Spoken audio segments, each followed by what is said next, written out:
So I grew up in a small town in Wisconsin, and my parents partied a lot when I was growing up, and so I was really lost and broken from a young age. Sixth grade's really when my downward spiral began, and that's when they got divorced, and I really didn't have anybody there to help lead and guide me throughout life. Started doing bad in school, hanging out with the wrong crowd, and started partying, smoking weed at a young age, and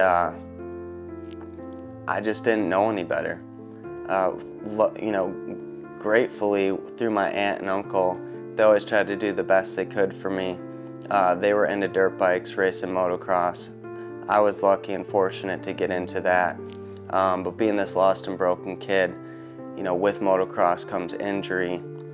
I ended up injured, which led to being introduced to pain medication. Then I get to about 18 years old, and the friends I was hanging out with started using street drugs.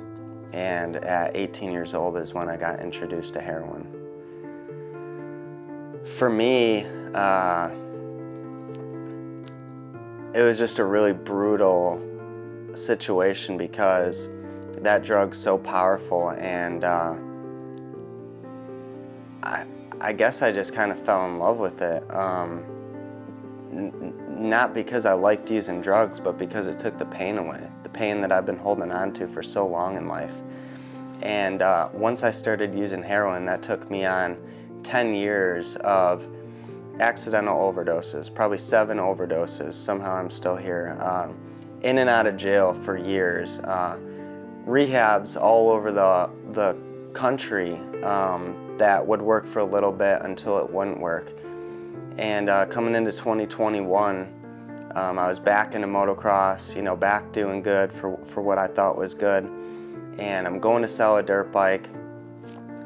I was working out of town, so on my way to sell the dirt bike, I stopped and thought that I could just get high one time. And that led to basically me spending $10,000 in about 2 months, and I was at the end of myself again, just wanting to die. I'm just so sick and tired of being sick and tired. And I found about the New Orleans mission a year before that, but I wasn't ready to surrender. I wasn't ready to give up a year of my life. And so I tried getting to every place I could. Doors were open until they weren't, and the only door that was open was the New Orleans mission. About 2 months in, I was thinking one day to myself, everything I've been through in life and how I shouldn't be here. And that's when it really hit me that God's the reason I'm here, because He had a plan and purpose for my life, and He wasn't done with me yet. And that's really when I started believing and when my faith increased, and when I had some real growth, I think, in the program. I ended up getting into media. I don't have a media background, but it just became a passion of mine. Mission Media Productions is a full-service media department that does photo, video, drone, graphic design, web development, from small-scale things all the way up to big events and feature film documentaries. When I came in the program, we capture everything internally, but there's also an opportunity to create revenue, as it's one of our vocational training programs. And it's really grown into what it is today. We've been to Los Angeles to film. We've been to South Africa. We've been a lot of places and got to work with some really incredible actors and athletes and businessmen. And it was through the obedience and faith and consistency that I believe, by putting God first, has gotten us to where we're at today.